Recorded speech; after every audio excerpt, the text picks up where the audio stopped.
Welcome to another edition of Let's Talk Criterion, and in this edition we focus on the latest Janus contemporary title, Wim Wenders' examination of the life and work of sculptor Anselm Kiefer, Anselm.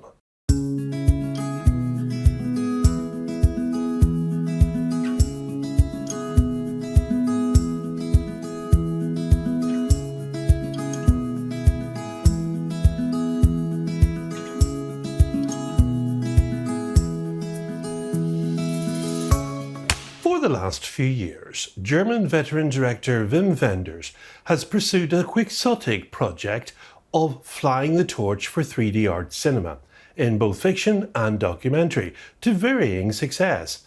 He scored a notable hit with 2011's Pinna about dance performance innovator Pinna Bausch, and now again he applies 3D technology to another challenging modern creator. Anselm is a portrait of the eminent German artist Anselm Kiefer, exploring the man's spectacular and often spectacularly sombre work. Wenders also delves into Kiefer's biography and his political, historical and literary interests, which chime with the director's own long-term fascinations to make this arguably the director's most personal and certainly most German film in some time. Now, whatever the practical challenges faced by 3D cinema in the current climate, the film's stark beauty and cultural richness shine through. This is one of two Wenders films that screened in Cannes last year, along with competition title Perfect Days. Now, the link to that video is on the screen now. Anselm is an elegant and sometimes visually extravagant attempt to evoke the imaginative world of the artist Anselm Kiefer. Born in 1945 and widely considered a titan of contemporary art. This is the second theatrical feature about him, following Sophie Fine's 2010 documentary Over Your City's Grass Will Grow. But while Fine's focused on Kiefer's work at his former base in Barjac in France, Wenders casts his net much wider, taking in Kiefer's entire lifespan and his relation to German thought and history. The film begins with a tour of sculptures based on white dresses, with heads formed variously by spheres, sheaves of vegetation and the metal books that are Kiefer's trademark. And then it follows Kiefer through his career, structured by his progression from studio to studio, from a dark wooden attic to increasingly vast hangars, and through years of copious productivity, through his international breakthrough in the 80s, up to his monumental installation last year at the Doge Palace in Venice. Franz Lustig's 3D 6K camera work is marvellous at conveying the textures, abrasive materiality and sheer scale of Kiefer's often monumental creations, including the huge eerie space he created in Barjac, comprising tunnels, cavernous galleries, whole swathes of landscape. And as we see Kiefer and assistants at work with molten metals or blasting wall-sized surfaces with fire or water, what's striking here is how industrial, indeed alchemical, his methods are. But it all becomes apparent from Kiefer's comments in front of Wenders' camera and from sampled television footage, just how much they are informed by complex thought.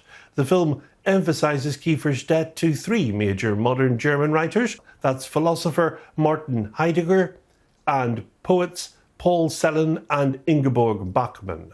And we learn how Kiefer's invocation of Germany's past led him to become a divisive figure at home, suspected of being a neo-Nazi, whereas critics abroad celebrated his confrontation of historical taboos. Overall, Kiefer's fascination with mythological and theological thought and commitment to the ideas and images of 19th century German Romanticism clearly make him a kindred spirit to Wenders himself. Wenders films Kiefer in various settings, cycling around his studio, perusing photos and documents, or just mooching around in a black t-shirt.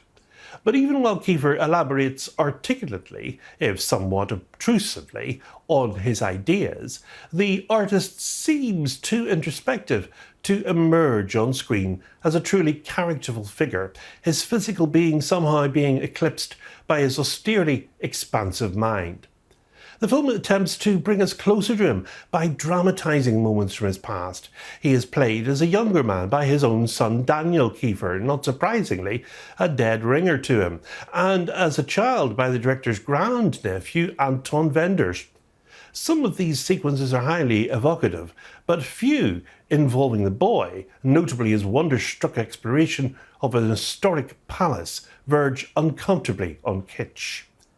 Leonard Kushner's score in the film is complemented by contributions from composers Laurent Petitgon and René Aubry. And the Blu-ray isn't a 4K UHD presentation, but it does carry the 3D version of the film on a second Blu-ray.